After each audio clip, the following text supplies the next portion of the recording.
What's going on, everyone? So, tanking is a big issue and it's a big question mark, and it's been one for years, right? And there's no real clear cut way to fix and solve the tanking issue. You're not, right? There's always going to be teams that are going to, take advantage of whatever rules or things that you implement. But a recent report, and I want to talk about this, right? A recent report says, and this comes from Joe Vardon, Adam Silver and his advisors would seriously consider abolishing the rookie draft and turning rookies into free agents if it's the only way to stop tanking. I don't think the NBA could do that. Now, it sounds crazy. I don't think it's as crazy as it sounds. Right? Obviously, teams like the Lakers would have major advantages, right? Like, you have one of the top guys that are like, man, I could go imagine if that was this offseason. Lakers have the most cap space. They basically need to fill out their starting five. Right? Let's say they go trade, sign a Peyton Watson, and, if LeBron really does depart, wants to, go do a sign and trade for Jared Allen, and then Cam Boozer's like, I could be their starting four, right? Boom, and Cam Boozer goes and signs with the Lakers. And now you got Cam Boozer and Luka Doncic, and there would be advantages for teams, right? But here's the thing: like, good organizations are always going to do good things. Bad organizations are always going to do bad things, right? Like, you don't stay a bottom-feeding, bottom-dwelling team for 5, 6, 7, 8, 9, 10 years unless you want to be. Right? Like, there's always going to be advantages for big market teams, stuff like that. And the NBA is doing their best to try to do that. But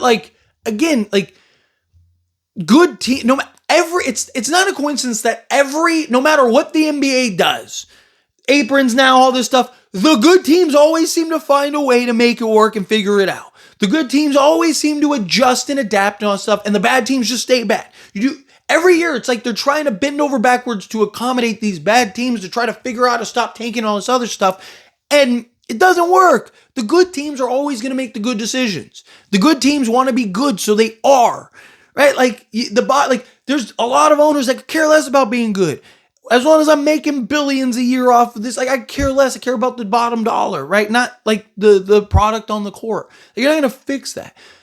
Now, obviously, look. There would be parameters, I imagine, right? Like, you could probably only get one player in the top 5 or something, or in the top 10, or like I imagine there would be parameters. And not just that, like, how does trades work now? So, like, now there's no draft picks. Why would I go and trade this guy? You could completely destroy the trade market, which is like your biggest sell, right? Like, it's one of the best parts of the NBA season is like the trade market. It's like, well, who's going where and whatnot, right? So it just I don't think that would work at a surface level. But I don't think it's as crazy as it sounds, because you would have you look at OKC, it's like, man, like, OKC could get a bunch of players, do all this stuff. Right? But if I'm a top player, why would I want to go to OKC to ride the bench? Why would I want to go to San Antonio to ride the bench? Right? Like, you're still going to have guys, like, yes, you're going to have advantages. Like the Lakers this offseason could get 1, 2 of the top picks in this year's draft. Right? And you're going to have guys that are going to want to team up that, like, man, hey, dude, like, we can go to Chicago, team up together. Imagine you and me, like, with that franchise for the next 10 years, right? Like, or 20 years or whatever. Right? Like, there's going to be outliers, but those exist already, right? Like, again, OKC has like top picks in the draft the next 20 years. Spurs, same thing. Like, because again, other teams make bad decisions and the good teams make the good decisions, and they usually benefit on it. So you're always going to have those outliers. You're always going to have those situations, whatever. But like, again, if the Lakers if LeBron sticks around next year, it's like, let's say LeBron signs a new 4-year deal in the offseason, right? I'm just using LeBron as an example. Right? Like, if I'm Cam Boozer, now it doesn't make sense for me to go there. I'm going to come off the bench in the next 4 years, then I might as well go to a team. So what I'm saying is that, like, there's not going to be this. I don't think that it would be as big of an issue as it may seem, because players and agents are always going to want to do what's best for them in their career. Right? So if like the only place for me to really go that makes sense is Milwaukee, then I'm going to go to Milwaukee. Right? Like, because I'm going to get the money and everything. It's going to suck, and, I might not like it and whatever. Right? But I do that for 4 or 5 years or whatever, prove myself, and then I can go to a place that I want to go to, right? Get my bag, get my money, get settled in, all that stuff, and then I'll go to the team that I want to, right? Like, it might actually help small market teams, right? Because again, if like the top, like if the Lakers are freed up and Miami's freed up and all that stuff, again, like if I'm the number one, if I'm Victor Wembanyama, right? Like, do I really want to go to a team that has 4 centers? Right? Like if that's the contender and I have to, like, I'm not going, like, am I going to Denver or something like that? Probably not. Right? Like, again, it's just, you're probably going to maybe to the Spurs again, right? Because you look at their history and you look at kind of like, so my point is that players are always going to make the decision that they think and deem is best for them, their careers. Their agent's always going to advise them for what's best for their careers and all that stuff. Like, yes, again, you're going to have outliers.